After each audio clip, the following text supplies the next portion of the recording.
What's going on, everybody? Hello and welcome to another episode of The Watchable with me, your host, Jean-Luc. Let's make some noise, clap it up, get excited wherever you are. We're back in the great state of Oregon. I told y'all I was going to be across the country in a city or state near you, and we are all the way on the west coast of the world, or at least of the United States. And we're so happy that we're here with you all on today. Hopefully, you all can hear me. Hopefully, everything sounds like it's supposed to sound, and hopefully, everything is according to plan. Like I said, I had to take my setup on the road. We got our own miniature stand to make sure that we can go through and give you all the best quality of content possible. And we're still gonna give you the fun, the excitement. It's about 9 o'clock over here. It's 12 o'clock on the East Coast, and wherever you are across the globe, we still gonna be here to give you the most exciting adventure and entertainment throughout the sport of boxing and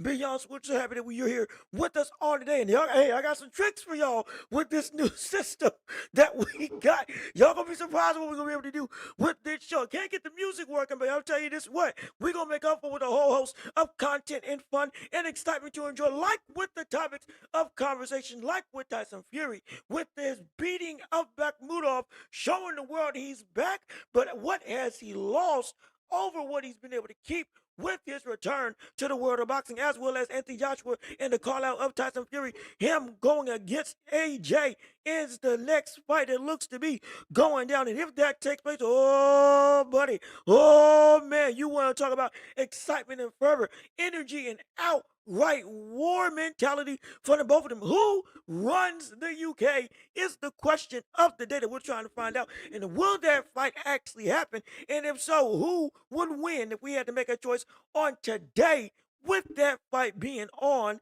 the table, and with so much more on the show that we have to discuss in the greater landscape of the boxing world, like with some rumors that we may see Ryan Garcia facing off against Conor Ben, with Conor Ben essentially beating and retirement of Regis Prograis. Yes, if you didn't know, Conor Ben beat Regis Prograis in what was a surprisingly competitive fight, and ended up ultimately having Regis Prograis retiring after said fight. Again, valiant effort by Prograis, credit to him. But my goodness, now I'm hearing rumors that Ryan Garcia is going to be fighting Conor Ben instead of fighting the likes of maybe Devin Haney. So it's going to be a whole host of conversation as to what we need to discuss as to what can go down with all of these fights coming to fruition and what's coming down the line. So we appreciate you tuning in. We're glad that you're here with us on this show. Please leave a like on the stream if you haven't already. Go ahead and comment your thoughts and opinions. Subscribe to the channel if you have not. Hit the notification bell and do the most important thing, which is to share the show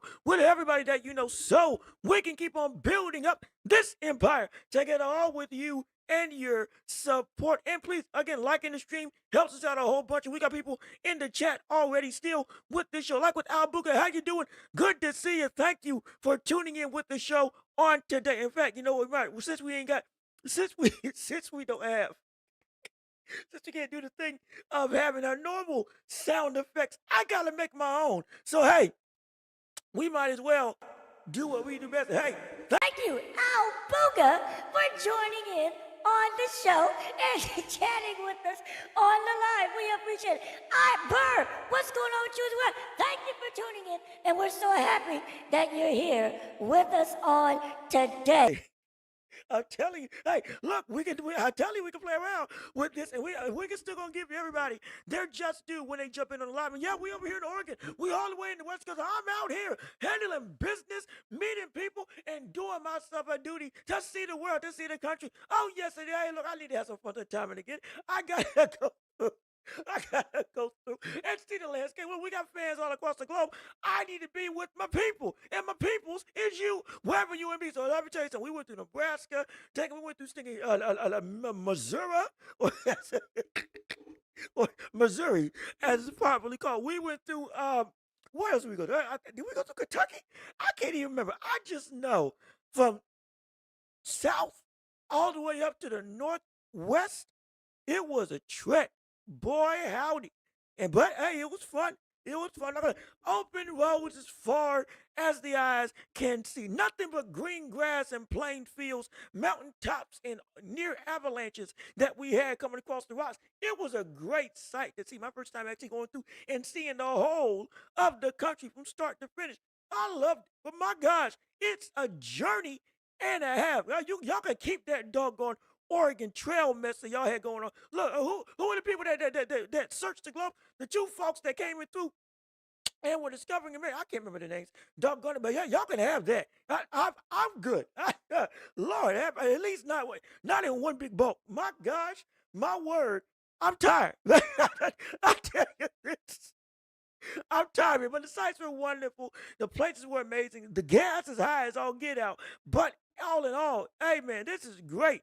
And I'm telling you what, even with all this being said, I still got to watch the fights. And I still got to watch all the endeavors. And I still got to see all the action of the weekend. So we're going to delve into it right now with one of the first actions of this show, rather one of the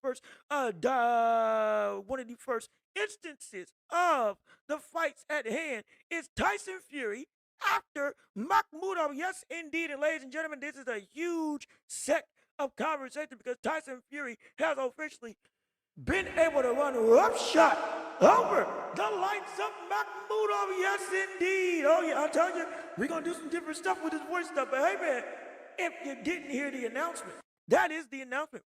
Tyson Fury is back, and that brother looks to be more close to his greatness of prime than we all expect. Now, be clear, that does not mean that he is great in the same way that he used to be great back then. Do not let this fight with Tyson Fury and Makhmudov fool you. This fight was still a degrading of Tyson Fury's abilities. But what he was able to hold on to, I can say I was impressed with, no question about it. Also, let me see, Bird, that was dope. What the word? Hey, look, you're going to hear some stuff. I got one voice for y'all. When y'all hear it, y'all going to be shook up. So, so be prepared for that. But Tyson Fury and Makhmudov was a fighter, like we said before. He was supposed to lose to Tyson Fury. Yes, he is a competitive heavyweight. Yes, big time puncher. Yes, he's been in the ring with some quality names. I'm not diminishing what he is as a boxer, but I am diminishing that we can't act like this brother beat Ajit Kabayel, or one of the top 5 in the heavyweight world. We can't even act like he beat Gilson. It ain't even like that. Or good soft. I forget how to say his name, but the buddy's ranked at the bottom of the top 10 of the heavyweight rankings. We can't even say he beat somebody like that. He beat Makhmudov. Makhmudov is a David Allen level fighter, but he's an incredibly strong puncher. So how does somebody in Tyson Fury able to deal with somebody who can punch if we thought that the legs were gone? And now we've seen and confirmed, hey, it's a dangerous state.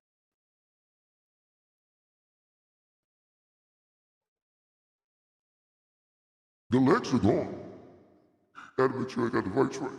But the legs are gone. The legs are gone. They're gone.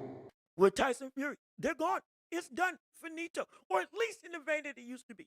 With Tyson Fury, we all thought you're going to be able to outbox him, go through and jab with him, get him out the way. I had to pause for a second because I had to cycle through the voices to make sure I got the one I was looking for. But, I'm dead serious. We talk about, we use that type of vein because it's that type of danger with Tyson Fury now. Yes, he still is a great fighter. Yes, he should be ranked in the top 5 of the pound for pound in the Ring magazine as a heavyweight contender. But that doesn't change the fact that we just saw what we were scared of seeing with Tyson Fury. It's not that he didn't look good, but the biggest weapon about Fury wasn't his size as much as it was his feet with his size. Now his feet were really gone.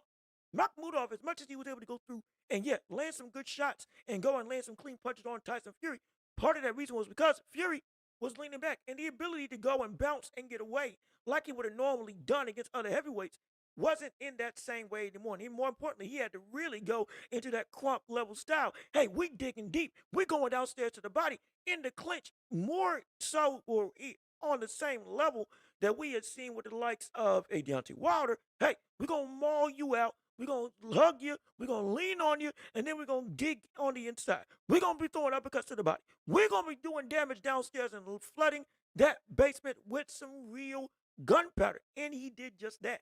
But that doesn't mean that's what I wanted to see. Because I wanted to see if Tyson Fury still had the ability to jab, box, and without needing to clinch, keep Makhmudov away. With him having to fight, him fighting and moving, would he be able to still, without needing to always clinch, be able to use his jab, use his legs and head movement in the ways we had seen in the past, and be able to go and make this fight an easy walk in the park when making Makhmudov miss in every way, shape, or form? Now, he still made a miss, still had great head movement, still had all that stuff, but he was getting put in situations where in the past, Fury wouldn't have even gotten to the ropes in that same way. But again, degradation of time. The age of life always saps away because Father Time never loses unless it's with LeBron at this point in time. That's the only buddy who might just be keeping up with. We're going to find out what LeBron's able to do with this playoffs that's coming up with everybody hurt except for him. But he gets out the first round at 41 years old as the number one option on this team. Okay, yeah, Father Time has successfully been beaten. I'm going to say that definitively. I'll say that. But again, that's a whole other conversation. Point being, Fury looked good. But what I thought was going to happen with Fury has now officially happened in its whole totality. And this brings the questions of if he fights Anthony Joshua, what does this mean now? What does this translate into now when it comes to being able to fight against the other big Brit, the other big dog in the UK, the other magnum opus, the big kahuna when it comes to the world of boxing in all honesty? The big kahuna when it comes to who runs the heavyweight world in the UK. Who is the man who reigns supreme as the true face of British boxing as we know it of the last generation in a fight that we've been waiting on for over a decade, now looks to be on the forefront of everybody's mind, on everybody's lips, and in everybody's hearts. We finally got ourselves, at least on paper, the biggest fight that we've ever seen across the pond. Can you believe it? Are you excited? Hopefully we get it, but even still, with us potentially getting it, we had to ask, well, who wins? We got to ask who wins. We got to ask where this very trek can go. And if we saw Fury today versus what we see with Anthony Joshua in training, coming off his fight with Jake Paul, because that's the last time we saw him, what exactly would that fight look like now? And who would win if we had to go off of they fight tomorrow? In your thoughts and opinions, let me see what you all have to say on today. And I'm sorry, I still have my reverb on. I didn't think I had the reverb on when I was talking normal. My apologies. Even still, let me see what you all got to say. Tyson looked pretty good to me. He danced a bit in there, and he did. And he did. But I think I brought this up when we were talking about this fight on Thursday. Tyson Fury, he could do what Ali was doing in his later years. Dancing some rounds and then boxing and having to really flat-footed, really land some heavy leather. Not saying he couldn't ever do it, but in terms of deliberately, okay, we're going to go through and I'm going to be sitting down on my shots because I can't dance forever. Well, Tyson Fury, he can't dance forever. Now, granted, he already had changed his style in the Deontay Wilder war. That whole trilogy was the shift in what Fury was becoming in the second half, in the out of his prime tenure of his career. We just see it now coming to, okay, it's fully set in now. But we saw the same thing with Ali. Now, Ali's a different cat than Fury. We understand.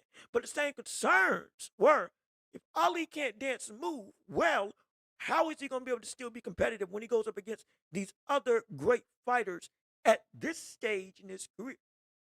Even against others he faced off against before. This is what Tyson Fury is going into now. He's dealing with even with AJ looking diminished, looking like he's somebody. Hey, Tyson Fury can beat him. Hey, in the past I would pick Tyson Fury. Hey, Tyson Fury is the better heavyweight champion in some people's minds. Look at his track. I get it. I understand.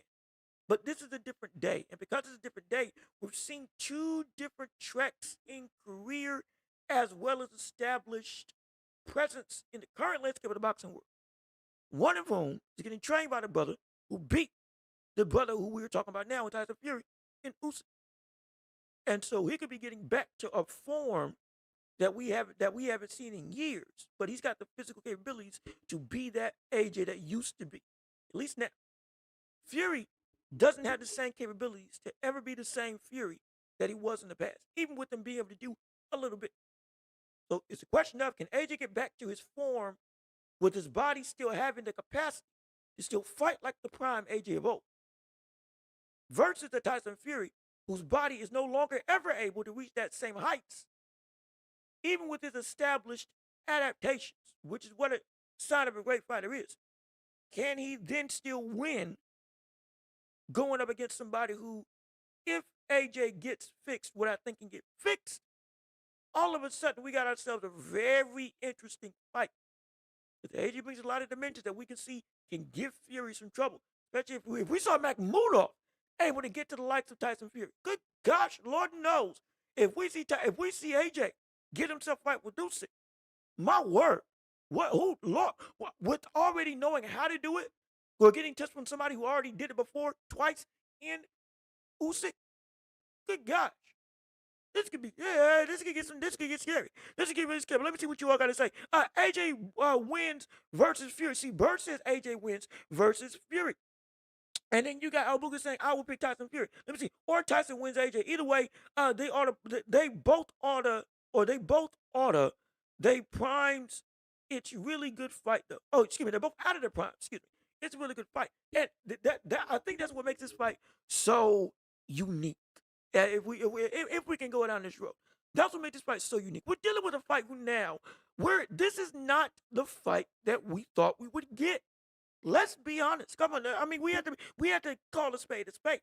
This is not the fight we thought we were going to get. This Fury and this AJ at this point in time is the very last thing we ever thought we would get. I'm dead serious. We were all sitting on pins and needles for years, saying this is finally going to happen. The two of the biggest and brightest of the UK and they're not beyond just the UK in all the boxing, going to get it on against each other in a fight that would have sold out probably 100,000 seat stadium. They would have added in another 10,000 seats to Wembley Stadium. Probably would have broken fire codes and would have had the world a buzz years ago. It still does now, but what it was and what they were, what both those fighters were then versus now, this is a completely different landscape. That's what, for me, it's not as easy to just say, yeah, I got Fury. It's not as easy for me to just say, hey, yeah, I think Fury can win. Now, I can lean, absolutely. I can lean towards Fury because this current Fury against a credible, competent fighter in Makhmudov showed me some good stuff. Yes, you were supposed to beat him. How did you beat him? And did you handle your business? And he did. And what I did like with this style change, he is being deliberate. He's fighting like somebody that's 6'7", 6'9", 290 pounds. He is. I think, see, we forget, and I'm changing my voice because this is something that is warranted. Because you gotta understand, this cat's fighting like a doggone giant. I'm serious. He's fighting like a giant in every way. Not in the breaking the mold of being somebody this big who's able to move. Nah, I'm just fighting big. That's it. I'm just fighting big. I don't need to move. I don't need to dance. I'm coming.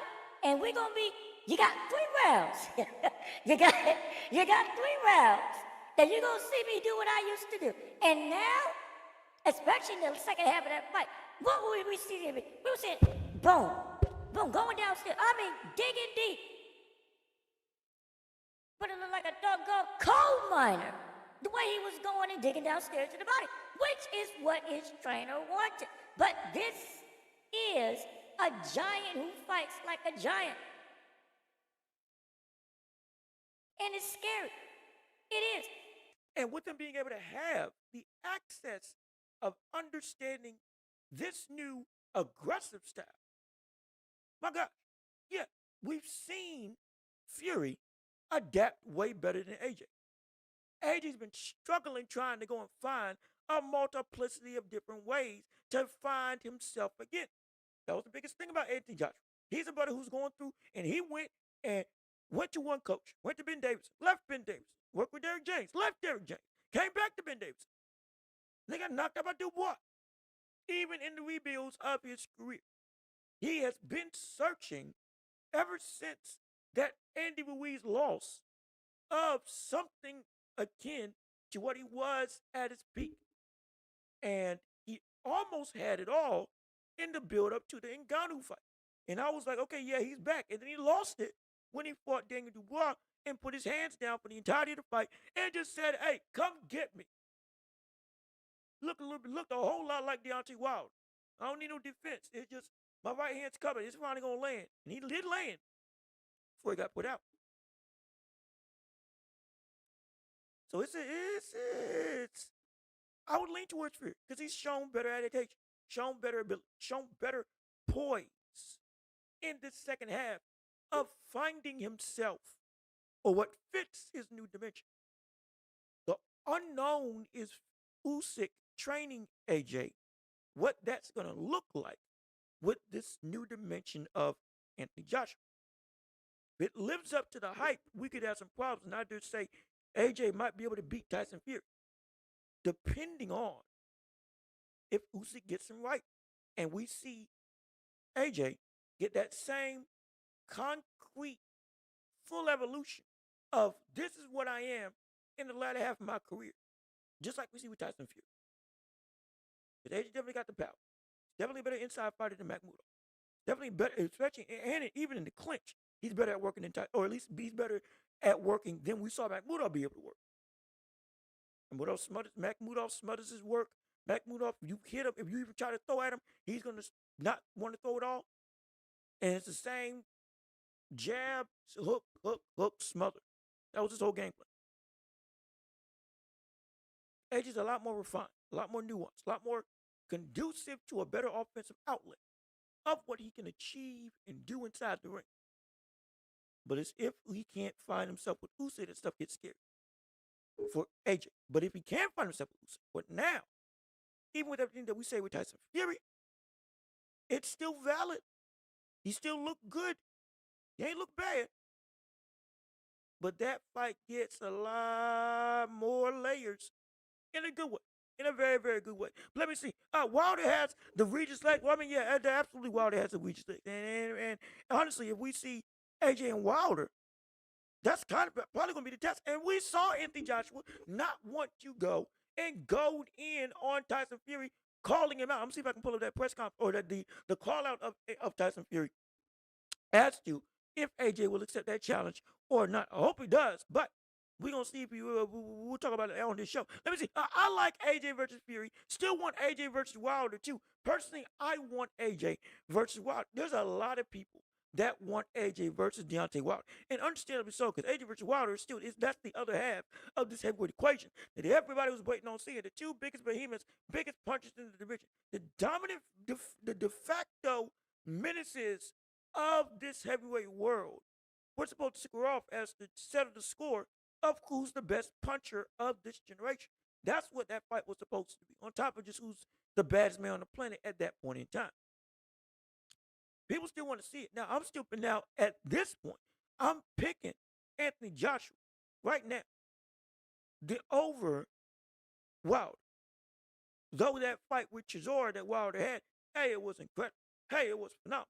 My gosh, did it excite the crowd and did it give us a semblance of the craziness that Wilder used to have? It did. Oh, yes, it did. But it still is a ways away from what I needed to see from him fighting against somebody who pressure still gets to Wilder. Now, I have said, especially on this show, I don't want to see AJ versus Wilder because I don't want to risk him losing. And then Fury and AJ ultimately doesn't happen. Wilder and AJ is the fight I may want to see, but AJ and Fury is the fight I need to see. There's a different level of intensity when it comes to the necessity of seeing a fight. That's what I'm afraid of.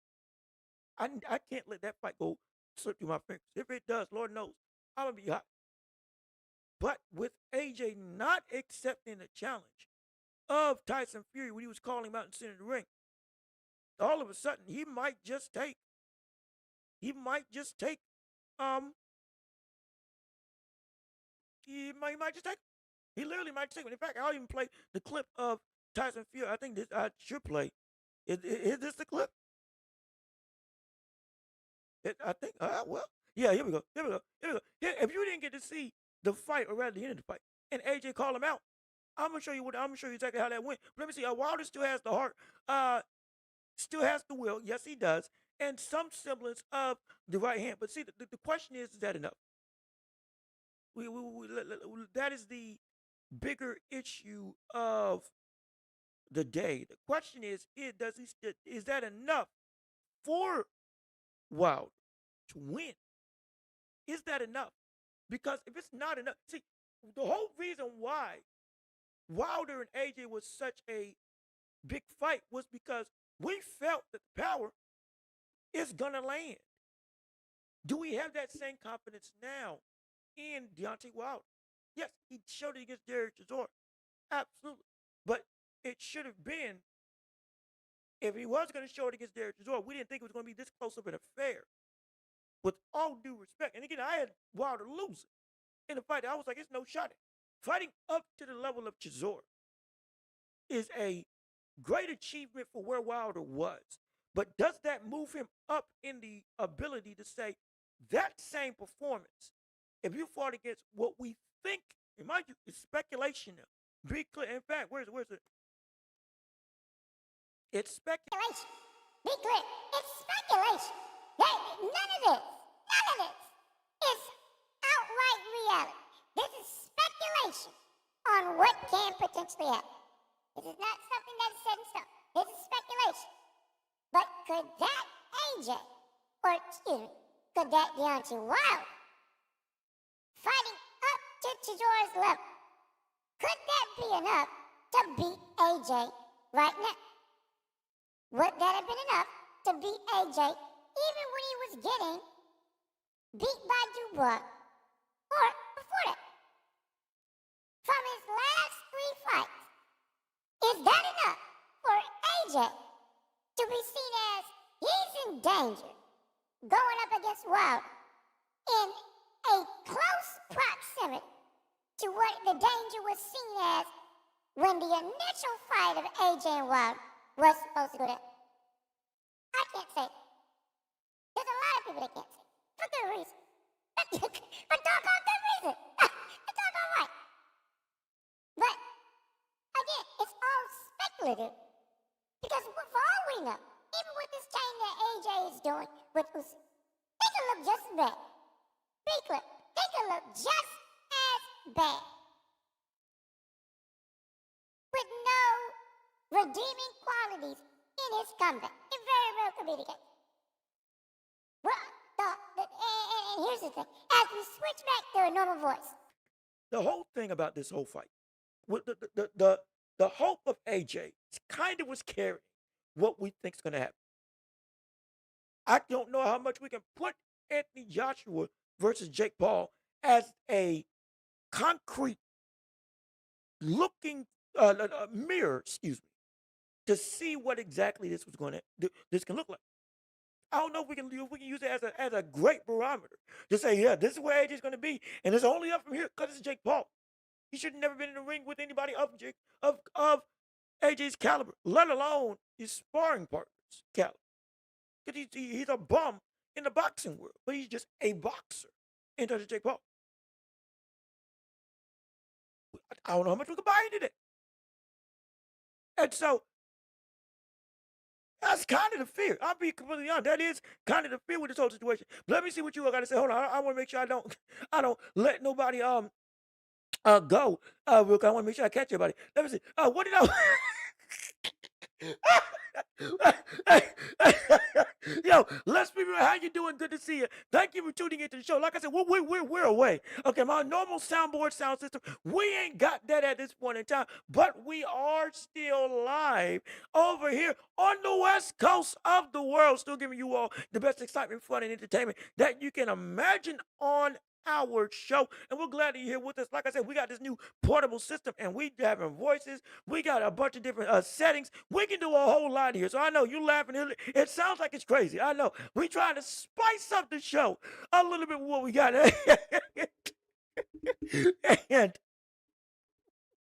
I'm not gonna lie, I'm having too much fun with this. Okay, and I'm scared because I'm losing people watching. So they may think I'm losing. See, every time as I turn on the voice, the views go to zero. So I'm a little bit scared. All of a sudden, oh Lord, this brother crazy. This cat's insane. Next thing you know, he's changing voice left, right, and center. This brother is Legion. That's what. That's what some people. In fact, y'all gonna hear me changing, and I'm gonna just be talking. And y'all Well, hear me talking like this. That's what's good. Next thing you know, I'll be going, and then I'll be like, oh my gosh, somebody get him in here. Where's the Pope?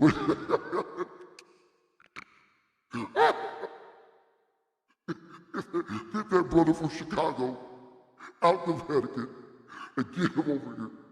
Because Jean-Luc is going off the way. I'll tell you, I can do stuff like this. It's fun. It really is fun. I'm trying to make this show as engaging as possible. And hopefully, this is doing the trick. But even still, we use different voices for different fields that we're trying to get when we say certain things on the show. That is wonderful. in reference to us talking about this whole fight. But be clear, before we even keep on going, we're glad that you all are here and tuning into the show. We're so happy that y'all want to join. If you can, please keep on liking the stream, keep on sharing the show, subscribe if you haven't already, and keep on leaving likes on the video. That's what I meant to say. And please tell people about the show.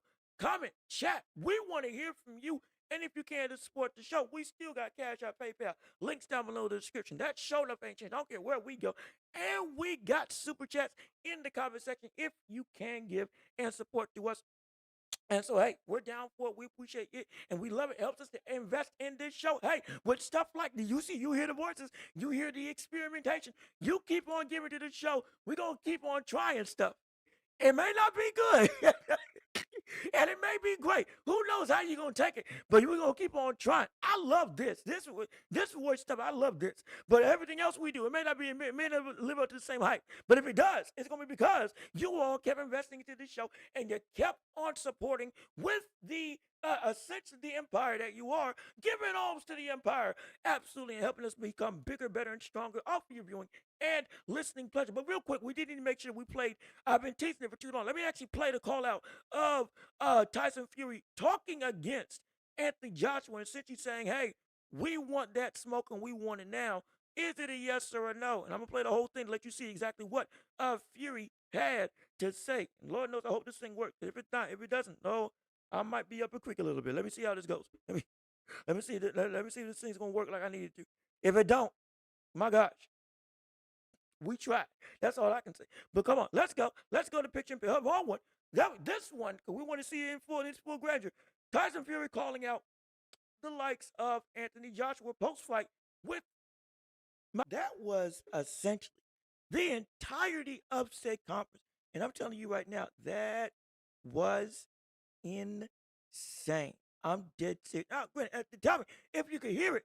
Thank goodness. If you couldn't, I apologize. Well, like I said, I'm trying to make sure this thing's working like it's supposed to. If you could hear it, thumbs up. If not, I'll summarize all that happened. But essentially, you got to see Fury sitting up and saying, "Hey, brother, they've been calling us for years. We want it. Come and get some." And AJ sitting there like a doggone Don. Dead serious.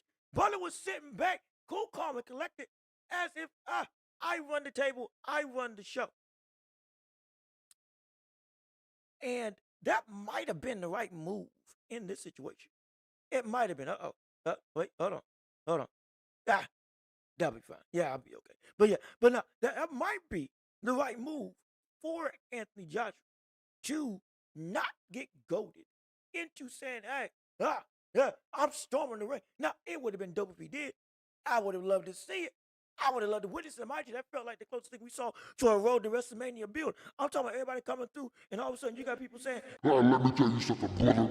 When we get into that square circle, I'm gonna go through and I'm gonna rip your head up. I'm gonna go and set this world ablaze and go on fire and go run roughshod over everything that you ever represent. Because I'm the man and I run the show. I'm the landlord and your rent is due. It could it could be like that. I would have loved to see that, but that ain't what happened. But look, I'm sorry. I'm not gonna overdo the voices. I'm having way too much fun with these voices. I'm having way too much fun with doing these segments. It is a joy. If I can bring this back and find out how to put this on my stuff, oh, when I get back to my studio, oh, we about to have a time. We about to have a time. I'm telling you. But but in all seriousness, I would have loved if he did it, but he didn't. And the reason why is because, partially, and he said in the interview, I'm still recovering from all the stuff that I went with the car crash and personal issues, which I understand. The other part is, AJ's been wanting Fury, and in his mind, Fury has been the one that's been going away from him. So it is not your time anymore to come and call me out. Now, I will also say, at this point in time, I can, excuse me, I almost turned the mic around. At this point in time, I could say that Tyson Fury is the big, well, we want to say who controls this landscape in the boxing sense. Would you say Tyson Fury is the buddy who has the better right to call his shot over AJ, saying, hey, you got to wait on me? AJ just got paid a big bag with Jake Paul and got put on one of the biggest stages. Yes, and then we said this fight would help him immensely with his positioning back into the landscape and mind's eye of the heavyweight world, especially in America. And it did. But would you say that he's a bigger star than Tyson Fury or vice versa? To say that Tyson Fury should or should not deserve to call the shots in this situation? And do you think that if Fury and AJ doesn't happen, would it be a duck by AJ in this sense? Or is this the right thing to do that AJ didn't come up and say, hey, yeah, we got to go and get stuff going down? Because he also said in the interview that was in direct action after this, hey, I don't call people out. I give contracts. If we want this fight going, I'm going to send a contract, and we're going to get that going through then. Once that gets signed, yeah, I'll talk all the day long, but I don't do a whole bunch of talking going in. But I just want to fight, not with the pomp and circumstance. I just want the war. Give me the war if you can. If you don't, shut up. That's how AJ is thinking. That's how AJ is moving. That's how AJ is talking about now. This is his MO. So, if AJ is about it, and I do think he is about it, trust me, I do not think at this stage in his career he is ducking Tyson Fury or avoiding or scared of Tyson Fury. I don't believe it. I don't think Fury is scared of Anthony Joshua. Again, I said this is fight. It's got to happen now or never. It needs to happen now or never. And Fury even said, if it's I think I even got a quote up here. Fury was even saying it's either AJ or I'm retiring or fighting Usyk. One of those two got to happen. Either I get a rematch with Usyk, I'm fighting AJ, or I'm leaving the sport. In fact, I got it right here. Hold on, wait a minute, stay right here. Boom, there you go. You can see it right here. As it says, and I'll blow it up a little bit because it's a little bit scrunched because of we're trying to have the other picture in picture. But as you can see, if it ain't Anthony Joshua next, I'm not interested in boxing. It's either him or I'm gone. That's what AJ said, or that's what Fury said. Excuse me. With again in this same quote, Usyk was the other name that was also brought up. Paraphrasing, either AJ, Usyk, or I'm done. I'm gone. Finito and out of here. And he's already retired 5 times. He'll retire again. This brother will go Michael Jordan 6 for 6 when it comes to going and getting out of the sport. He's in it. He may want to fight, but he wants that payday as well. And trust me, everybody around this AJ, Fury, Turkey Al Sheik, Eddie Hearn, all of them understand. But it is legitimately now or never. There is no holding back anymore. Because if there is, well, it's going to end. It's going to end badly. It's going to end very, very badly. But let me keep on reading what you all have to say on the show. In the moment, I wished AJ and Eddie would have done more. I mean, yeah, you would hope for the sake of the build. Yeah, I would have loved to see AJ stand up and again cut a promo, get himself all hot and angry, get in each other's face, head to head, nose to nose, brow to brow, pushing and shoving, make it a Lennox Lewis Tyson, Mike Tyson level affair. Slap him upside the head like Caleb Plant did to Charlo. Shoot, I don't know. What's the what? I can't even remember the insults that they be using over there in the UK. But call him one of them. Throw your jacket at him. Do so. I would have loved that. But again, the process of AJ is more calm, cool, and collected. That's again the good. I don't want to say goody two shoes, but the poster child, like what he represented. The golden boy of the UK. Good face, honest body, nice, cordial, and very much a gentleman of gentlemen with the way that he deals with other fighters. But he'll be a killer. Tyson Fury, the Gypsy King, but he reigns like a king that throws around his gold. He's charismatic. He's brash. He'll talk to everybody. He don't care about your legacy. He don't care about your status. But he don't even care about the belt that you got on you. You are nothing to him. He's going to let you know about it. That's part of the thing. And so it's a tale of two, essentially a tale of two cities, a tale of two personalities. And good gosh, when they get in the ring, and I do think it's going to happen, when they do get in the ring, yeah, it's going to be insane. It's going to be wild. And I can't wait to see it. But let me keep on reading what you all have to say. Yo, Coach Eddie, how you doing? Good to see you. Thank you for tuning into the show with us on today on the Welch Report. Well, I appreciate it oh so much. And we're going to get to your chats. Absolutely. Let me read Al Booga's first. Al Booga, I get it, but AJ's matchroom. He isn't going to let Fury dictate him on a Netflix show. I mean, it's probably going to be on Netflix. To be clear, that fight better be on Netflix. Netflix or the Zone. I hope it's on Netflix. I tell you, even though it's 2:00 in the morning, there is literally no bigger fight that Netflix can make for any walk of life in UK boxing than this fight right here with AJ and Fury. This would be one of the most talked about fights of the year, even though it's 10 years too late, just about. It better be on one of the platforms because it deserves to be that type of pedestal. Let me see. Coach Eddie, AJ will knock out Tyson Fury, no doubt. See, and look, just as much as I said that the skepticism of Anthony Joshua is unknown due to we haven't seen him in the ring against a real fighter, but the people are already saying, hey, he going to knock him out. Fury's lost a step. And so this type of ebb and flow in conversation, this is what makes this fight so exciting. This is what makes it so incredible. Absolutely. Let me see. We have seen Conor Benn get into the boxing ring with Stevenson, and nothing happened. Yeah, we have, and nothing took place. Well, more so Conor Benn. I don't think Conor Benn was ever actually going to fight Shakur. I don't think, especially with the way Shakur was moving. So that was kind of Conor Benn making noise. Conor Benn again. Highway robbery in this situation, but it took $15 million to fight. Regis Prograis. Again, I repeat, Regis Prograis. Regis Prograis for $15 million and then dipped. He's a free agent. And Prograis retired. My gosh. And now he's allegedly calling out Ryan Garcia. Lord knows if that fight is actually going to happen. Or if he's trying to talk himself into another big deal. I tell you what, the floor is $15 million now. It wasn't that before. Shakur didn't even make that much money when he fought Teofimo Lopez. And everybody had $1.1 million. pay-per-view buys.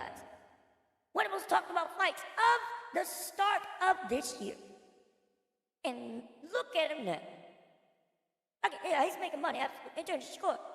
But he made $10 million for that fight. $10 million! 10! And now we got Paul Grace, Conor Vinsky against Paul, not even against somebody that was of that caliber. $15 million. And he walked after. And there ain't no sign that he's signing again. Bought a car and everything. My word. Highway rock. I tell you, Floyd Mayweather would be proud. He'd be proud. He would be he would be elated to see. That is what he did. It's insane. It's ridiculous. It's preposterous. Let me see. We have seen Boots get in the ring with Ortiz and nothing happened. So yeah, so this is gonna be a thing where stuff just doesn't pan out. But I think the one hope you can bring for this situation is the fact that there is no other option. Even for the ultimate goal of Fury and AJ, which is Usyk, there's no other option. Also, I don't know why I did not mean to switch to the Boost in this topic of discussion. I do apologize. It's supposed to be Tyson Fury and Makhmudov and Fury and AJ. Apologies for that old thing. We try to keep stuff streamlined. We change what we need to, and then we move on. Okay, look, I'm not lazy. I'm efficient. That's the word. I'm efficient. But even still, even still gotta cover my bases. But even still, there's no other recourse. Where else is there for AJ to go? Talma? Huh? You want him to fight it? You want him to fight at Talma? You want him to go up against one of the most ruthless killers in this division, while you're trying to get back in the stardom with a big fight, dude, literally in your lap, and you can make by the end of the year, or at least after one fight. Shoot, you can fight Wilder and AJ, and I don't even want it to happen before you fight Talma. You doggone right. But you don't let that slide. And there's no other option for AJ to go through that would be this much of a impactful fight. And for Fury, it's the same thing. Yeah, you want to say he's ranked higher? He's ranked higher, third in the rankings of the heavyweight division. Guess what? He's not. Usyk got to get through Rico, then got to get through Fabio Wardley before he gets his last fight with Fury that he said he wants to have. And he ain't wasting no time. Fury ain't fighting at all up until he fights up against Usyk or AJ. So it's literally, Fury made the ultimatum. For AJ, there is no other ultimatum right now that he can do up until he fights Fury. Again, Wilder is a big fight, but it's not that. So, what else is there? Not a whole bunch. Not a whole bunch for me. So that's why I think this is actually confident to happen. Because the options for the biggest of big opportunities is only between them two in this capacity, or rather proximity, of where they both are in their careers right now. So if they do walk up on each other, that's the one fight I'm like, okay, all right, that I can buy into. We probably gonna get it. At least me. If you're skeptical, I completely understand. Let me see. You know what's crazy? I had a feeling Conor wasn't gonna knock out Regis when I saw his record. I thought he was gonna knock him out, and he did. And we can switch gears actually real quick. I'm not gonna lie. We kind of because of what we can't have the same long show like we normally do. So we got to cut it short a little bit. So we're gonna start the championship. We're gonna actually start the championship rounds earlier. Still covering everything. We're gonna start it early to give you a little more leniency in the world of boxing as a whole. We want to make sure we get to everybody right now. But let me see. Look at Cigar Talk video that just dropped. Eddie Hearn said himself that he met with Virgil and his manager to make the. Oh, wait a minute. I did not know that. Hold on now. This might have happened while I was driving. We just got here. Okay, so we just got here. So I'm all this is fresh. So everything I typed up, I was trying to keep up with as much as I can.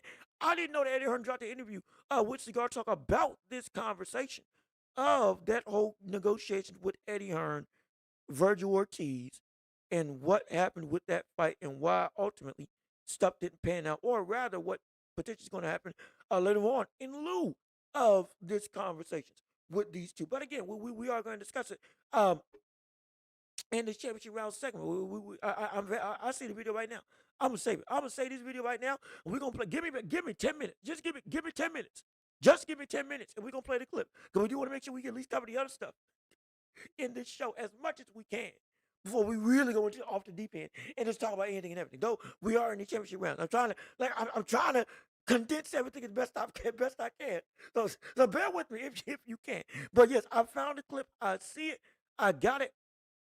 And we're going to play it because this is actually pretty interesting that we're going to discuss. But let me see. What was I going to say? I was getting ready to make one point before we moved on. I was getting ready to make one point. What was I getting ready? I was getting ready to say something. Doggone it. I was getting ready to say something relevant to this conversation before we ultimately transitioned over fully into the championship rounds of the sport. Conor Benn. That's what I was talking about. Real quickly on Conor Benn. Conor Benn beating Prograis. He beat him. I picked that right. Didn't knock him out. I picked that wrong. This fight, again, same issues that we said off of PEDs at 147. Well, what are you going to be able to be like? This was against an injured Prograis. This was against a brother who admitted post-fight, hey man, I was scared and I was hurt. I didn't know what to do. I didn't know what was about to go down. I was horrified. He said that verbatim. And he was not in any way, shape, really 100% for this fight. And he still fought to this close of a competitive fervor. Mind you, further inclinations of the highway robbery I'm talking about, that Prograis was able to get, or Prograis, as important for Conor Benn, got Conor Benn $15 million. That is sacrilegious and absolutely horrific for Dana White. The fact that happened is preposterous, but still, this shows the level that Conor Benn's at least to me. I thought this would make him look better. Still had the speed, still was doing the combinations, and he won the fight, no question. But as a boxer, he is a good fighter. This is not an elite guy. It's not an elite guy. At least to me. Oh, no, hold on. See, Bird, see? Hold on. Conor Benn, future Hall of Fame. Oh, wait a minute. Oh, whoa. Future Hall of Famer? Are we sure? Excuse me. A future Hall of Famer. Conor Benn. Conor Benn. A future Hall of Famer. With... did he win a title? Has he won a title? Has he been champion? If so, again, we've seen a lot of people with not as great of resumes get to the Hall. But Conor Benn should not be one of them. I don't believe. Unless I'm missing some piece of the puzzle. I don't know. Oh, gosh. Oh, Lord. Shocking. Let me tell you something. If Conor Benn gets to the Hall of Fame, Ryan Garcia should get to the Hall of Fame. That's outright. If Conor Benn gets to the Hall of Fame, Ryan Garcia should be first ballot. It should be first ballot. If that's the case, Derek Chisora should get a whole ceremony to himself. And this is not disrespect. It's just a fact. It's Conor Benn. It's Conor doggone Benn. And everybody ain't done nothing. He ain't done a doggone thing. My word. See, all of a sudden, now that I'm over here, now that I'm out west, now we got people thinking they can get stuff off on me. We ain't doing that. My goodness, oh Lord, we don't even want to bring that level of potential happenstance into the world. I hope he gets to be a Hall of Famer, but I don't want. Lord knows, I don't want that. Oh gosh, if he got to the Hall of Fame, brother, it would be pandemonium. That's what it would be. Pandemonium. It would be pandemonium in the worst way possible. My goodness. I wouldn't even, I might just make that whole Hall of Fame class null and void if he got in. with this career right now. Oh gosh. Oh Lord. Oh, that's a nightmare. That's a, woo! That is a nightmare. But yes, again, for those, also, Love King, how you doing? Good to see you. Thank you for tuning into the show. We're happy that you're here with us on today. Like I said, for people that are new, we're out west over in the state of Oregon, traveling all across the country. We're glad to be at a neighborhood near you, but we had to bring some extra equipment. And now we can do all this fun stuff. That's why you're getting the different voices, different sounds, and whatnot. Hopefully you like it.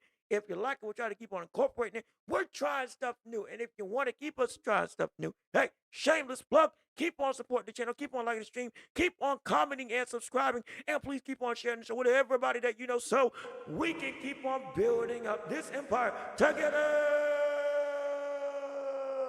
All with you and your support. I've always wanted to do that. I've always wanted to do that. I had to get it out. But now we can go, shameless plug aside, we can now go fully into the world of the championship rounds. With 30 minutes to an hour, you all control the whole of this show. Whatever you want to discuss in the landscape of boxing and beyond, you got freedom to do so right here. We might have to cut it a little bit short today. We might have to go 130, 145 at the latest. Gotta quick, we gotta, we gotta accommodate, but we still gonna give you everything that we got, and we love and appreciate you all being here. And please keep on sharing the show, keep on liking the stream, and let's get the championship rounds ready, shall we? And let's keep on popping by doing what we do, which is giving you the best stuff possible. And we had to play the clip with Eddie Hearn. Also, see, Love King, Ben is a bigger joke than your voice right now. Ben is. Oh shoot! I tell you, see, that's funny. That's funny. He's again, Conor Ben still got some room to prove me wrong. But right now, yeah, he ain't like that. But yeah, but I told you, we're trying something new. Hopefully, you all like all this newfound fun that we're having for the show. But let me play you the clip with Eddie Hearn in reaction to react to his response. I'm just finding out about the whole situation with why, in part, the talks broke down with Juan Boots Ennis and Virgil Ortiz during that whole fiasco. Let me go on and play the clip in picture right now and let you see exactly what went down right here. Or do you think he was already kind of Turkey? Yeah, I think he loved the fight, but Boots has never, like, Boots thinks the Saudi stuff's amazing, but he really wants to fight in the US. Like, when there was a chance to do the fight in Riyadh, he was just like, this is a big US fight. Like, I think he feels like he can really make big fights in the US. Yeah. So we don't rule out the Riyadh opportunity. It's been great for boxing, but I think it's pretty cool that this fight's taking place in New York. I agree. Do you feel like Turkey's he's not as visible as he was, I would say, like last year? I don't know if it's just, it doesn't feel like as many cards. He doesn't talk in public as much anymore. Do you feel like, is the presence still the same to you? Like, is his I think he's busy. Still? Boxing's a small part. It's a big passion for him. Yeah. But he has a huge job in terms of, running the General Entertainment Authority in Saudi Arabia, and his profile has become really big. I think the reality is as a business, it's hard to justify. Yeah. Especially the level of spend, and I think they've streamlined their operation a lot better. I don't think they're spending crazy money anymore like they used to, because there needs to be a business case for these events. Like, you can't just do a show and lose 20 million and go right on to the next one. Like, how long is that going to last for? It's not sustainable. So, you think there was? And so this and now, granted, excuse me, let me get my mic properly in place. I said this early. I said, don't be surprised if we see Turkey stuff start to go and wane. The butt ain't gonna be in front of the camera. This is not me again. I'm not trying to shield. Be clear. I'm not trying to be the guy. I'm not paid. I ain't getting no money. I ain't got no ties to nobody. And even if I did, I'd say the same thing. This is the very thing that we're gonna see. This happens in wrestling. This happened with Vince McMahon, even though now it's Vince is get him out of here. But it was still happened with Vince, happened with Ted Turner, in the older eras of wrestling as well. And it's happened with a bunch of other faces that were also the owners or the runners of this whole show. We're gonna take a back seat. We get out, or well, let me not say we. Let me rephrase that. You get out, you show face, you show up, you make it a spectacle, and you show that you care. And then once you get some traction or an established sense of, okay, this person exists, now you fade into the background and you let stuff do as it's supposed to do. That does not mean that this is giving an excuse that Turkey shouldn't still be out here promoting this same stuff. I said the same thing with Dana White. Hey, Dana, you giving more credentials to Zuffa than you are to UFC. It doesn't matter that you got two things going about, but if you're the face of both of them, you need to be up front and being still as gung-ho as you can with both of them. And with Turkey, it's the same thing. But it's the last of that. This is one of the first instances I've seen this butt out in a minute. Even though, yes, it was a big fight, normally you have a lot more vocal, a lot more giveaways to the crowd, a whole lot more circumstantial evidence that you were existing. Not saying that you aren't still tied in, but public perception is that. Now you can ask these questions. Yes, it is a part of the business strategy that we saw time and time again before Turkey. That's now being done by Turkey as to set a foundation for an identifiable face in what you're doing. And then when you get that identifiable face, now you can back off and do a little bit more what Al Heyman does behind the scenes. I'm not saying he's as good or bad as Al Heyman. I'm not getting into that debate. I'm simply painting a picture. Painting a picture is all I'm doing. That's why that's happening with Turkey. You're probably going to see less of it until you get these huge fights.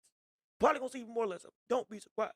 But on the Ortiz boot situation, now that's a different story, and that's a little bit shocking to say the least. Oh my gosh, I didn't know that about Boots not wanting to fight over in Saudi Arabia for the Ortiz fight and wanting it to be over here in the States. And I believe, Bird, that's the clip that if that was the clip that you were looking for, I hope that's the right one that I found. But that is oh my. Oh my, I mean, shoot, that is unexpected. That's shocking.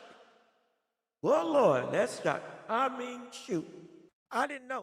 And if that is the case,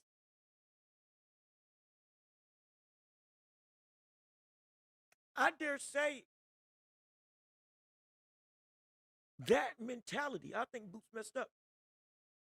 And I'm gonna tell you why, but let me go and read your comments first as we're still going through chat. Also, I'm trying to make sure everything's still working on my screen, so please bear with me. I'm doing multiple things, trying to make sure everything's working smoothly. But let me keep on reading what you all got to say. It's great. I'm glad you like. I'm glad you're enjoying it. Let me see. It does not make sense. Anyone would take that bag. Anyone. See, and that's the issue. It's not just the bag.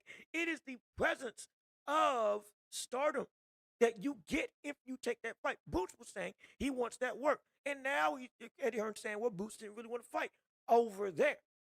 Wasn't even with the excuse of he's scared he won't get the judging of fairness, which generally over in Saudi Arabia or the cards that they have with the ring, it's been pretty decently fair. It ain't perfect by any means, but it's been pretty decently fair. If you majority of the time, it's if you lost, you lost, and if you won, okay, you actually won. Majority of the time, not all, but like you, the smoke is there and the money is there, and if you win, that brings you into the fights that you want in the States. And yes, this was a huge fight, but the location wasn't the most important thing about this fight. And I love the fight being in America. If it did happen, I'm glad that this fight with Boots is happening in New York. No issue. It's not the problem of he's getting the fights here. It's the fact that on the biggest stage imaginable, you, in one of your grievances for that fight, was the fact that it wasn't happening in the States where it could have been a big deal. And you're right, it would have been a huge deal. But what you needed wasn't the place, it was the fight. You needed that stamping so that when you did come over to the States, you think you got drawing power now without a great opponent at 154 that you faced off against yet. But if you had fought against Ortiz in Saudi Arabia and won, the rhetoric that you would have been said about you would have been through the roof. You would have been unceremoniously put into the top 10 for a bunch of people. Even if I feel I don't think he would have been there yet. But you would have been put there for a majority. You would have been up with a whole host of names. And brother, your next fight could have been with Fundora in Las Vegas, Nevada, in New York City, Madison Square Garden, not the Barclays Center, Madison Square Garden. It could have been, shoot, it could have been your hometown of Philadelphia. Eagles Stadium, I could dare say, would have been an abode that you could have fought in. And whatever you wanted, would have had it. The movement of what you, the what's the word? Not movement. The presence that you would have had if that fight had happened, even if it was in Saudi Arabia, would have been immense. Why is that a concern? Doesn't make sense. Doesn't make sense. And it's the one thing where it was like, hey, we wanted you to waste, we don't want you wasting time. We want you to fight. And now that was a hold up.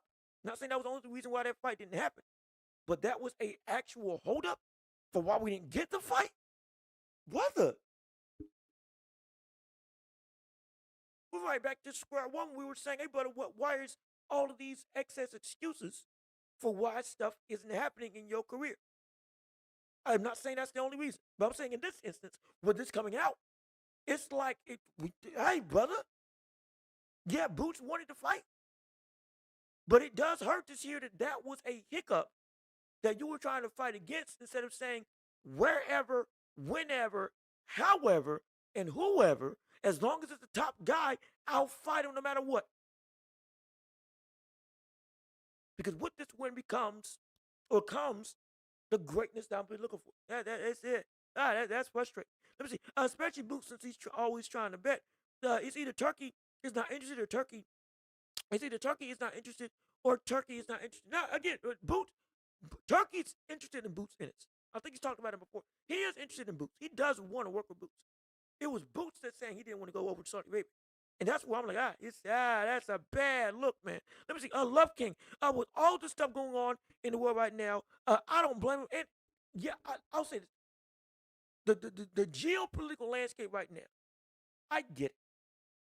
I do. Now, when that fight was going on, what we see right now, it was bad, but it wasn't as bad as it was now. I'll say that. But it was still bad. But we just had a couple of months ago people going overseas to fight on Ring Magazine cards. And I'm like I said, that's a whole different conversation. Safety and all that stuff. The political landscape, or the geopolitical climate that's going on with the wars, with the very much tensions. I understand that completely. I'm not downplaying it.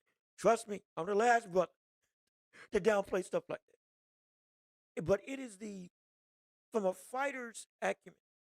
When you hear how Benavidez talks, when you hear how Usyk talks and moves, when you hear how Inoue talks and moves, Devin Haney, the way he talks and moves, Ryan Garcia, the way he's talked and moved, it's been like Boots very easily could have followed in those same footsteps.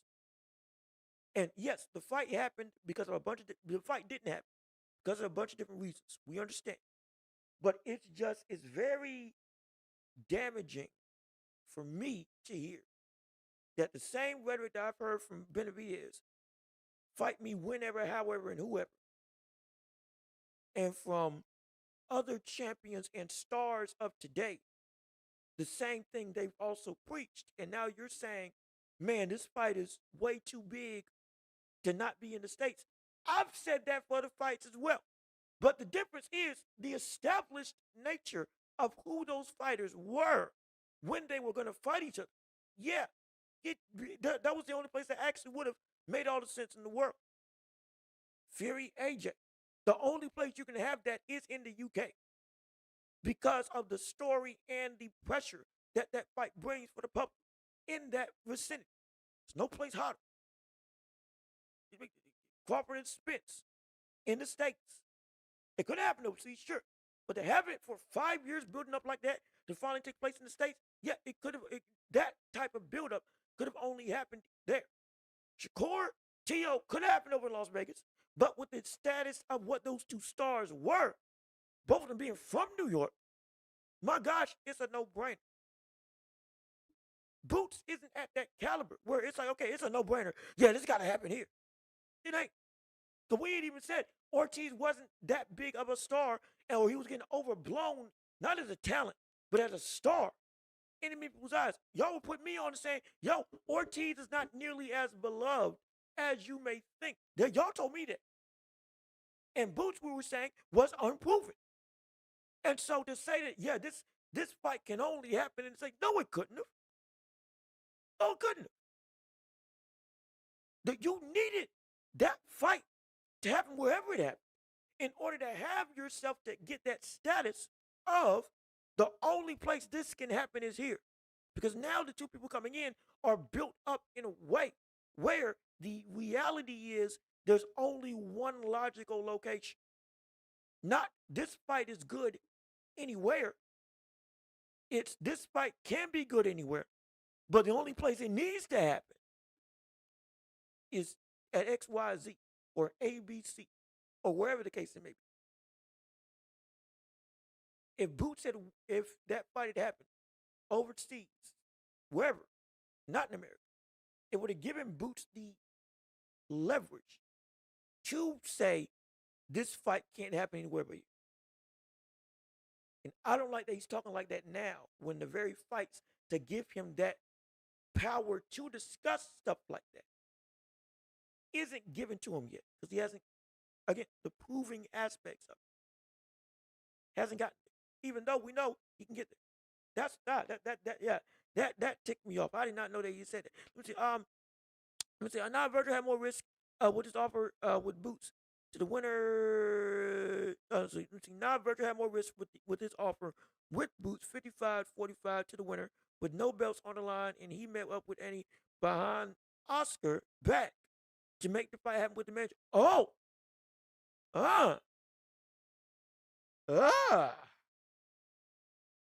interesting, very interesting. If that, again, I apologize if that wasn't. Dang it, I think that might be. If that was in the clip or that was in the interview, I thought that was going to be the clip. I may have to look at some more clips to make sure I catch all of this.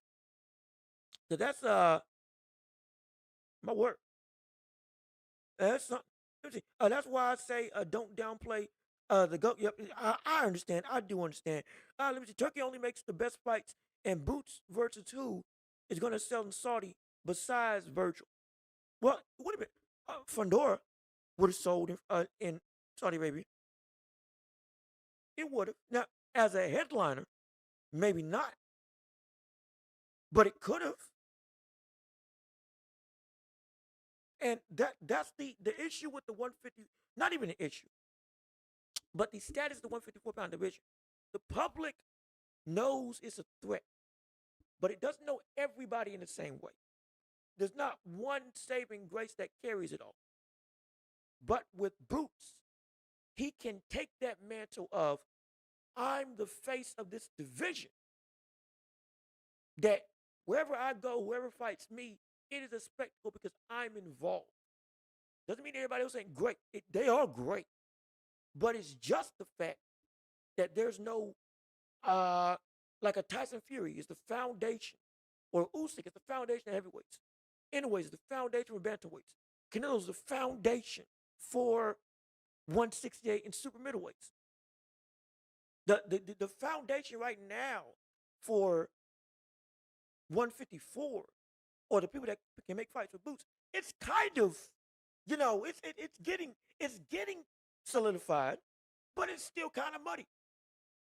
It's still kind of muddy, even with Fundora being seen as the top dog in the division. Does the division revolve around Fundora ultimately, or is it again still a closer than we want three-man race for who indeed sees as the man in this division? If Boots could get there, then yeah, it would have sold in Saudi regardless, because it would have been he's the guy, the only guy. Everybody else is still a great guy, but they are the quote-unquote characters in his book. And if they beat the main character, my gosh, hey, well, all of a sudden now we got to pay attention to you because you're the main guy. But who's the main character right now in the world acclaim at 154? We're still figuring it out. And so it would have only been, at this point in time, the only big fight that would have been guaranteed sold would have been Boots and Ortiz. But beyond that, Fundora would have been the only other close second. Zayas wouldn't have sold over there. Kelly wouldn't have sold over there. And no other fight would have. In terms of guaranteed, and even with Boots and Ortiz, yes, it would have been maybe not, even if it sold, it would have sold as fervently over with the public in Saudi, because they may not know Boots like that. But what it would have done is give that main character title to somebody for the casual audience to be able to follow. And then from there, every fight from then on is a big fight wherever it goes. And you won't need two people to tango to make a big deal. It'll be he's fighting, hence it's a big deal. That's what I'm saying. I want to see Boots get you. Let me see. Also, Sergey, what's going on with you? Hey, how you doing? Good to see you. Thank you for tuning into the show, Sergey. We appreciate you on the live. Like I said, we are out and about across the globe, over here in Oregon, all the way on the West Coast. And so we had to bring some different equipment. We're trying some new stuff. Hey, this thing's got a whole toolbox and stack of things to try.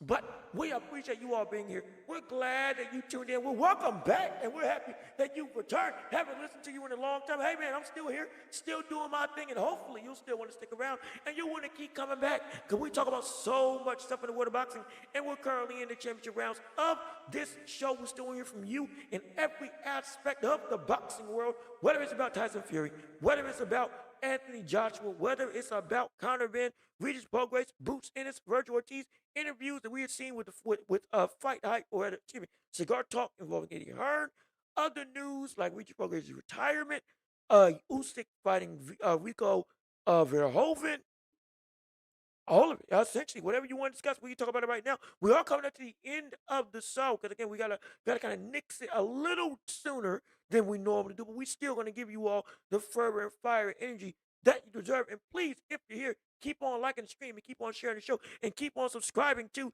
the channel as we continue on our trek to greatness and on our trek to being seen as the hottest show in all of the globe. Let me keep on reading your chats real quick. Like Burr, Turkey only makes fight Boots. Who sells? I'll be able to answer that. Turkey liked Virgil because he took the Makhmudov fight. It was either Xander, Boots, or Makhmudov, and that is true. See, that's another thing. The one thing about Turkey, or rather with every promoter, every boxing promoter has it thing that gets people excited, or that gets them excited about wanting to work with somebody. For Eddie Hearn, it can be sellability. For Oscar De La Hoya, it could be loyalty. For Turkey, it is bravery, the willingness to fight. Mark McCauley takes the fight with or rather, Jared Anderson takes the fight with Mark McCauley when everybody was saying he shouldn't fight him, and he loses. He gets on a ring card a couple of months to a year later. I mean, we see Mark McCauley take a chance going up against Joseph Parker on a 2-day notice. Next thing you know, he's going into a fight with F.A. Jagba, top 10, number 10 versus number 9, position to move up I believe it was like a co-main event or on the main event of a 3-fight or 4-fight card. I think that had Better Be versus Bivol as the main event, if I remember correctly, in their second rematch. He rewards people that want to take a chance and be great by fighting other people that are, you're here, he's here, it's time for us to get it on. That is why he likes whatchamacallit. It's why he likes Makhmudov, and it's why he likes Ortiz. Because both of them, not only do they fight on the ring, but they're also fighting. Makhmudov fought Terence Crawford and Virgil Ortiz. Virgil Ortiz fought Makhmudov after Makhmudov fought Crawford and fought him and looked like, oh man, this might be something serious. It's something serious. Even in defeat.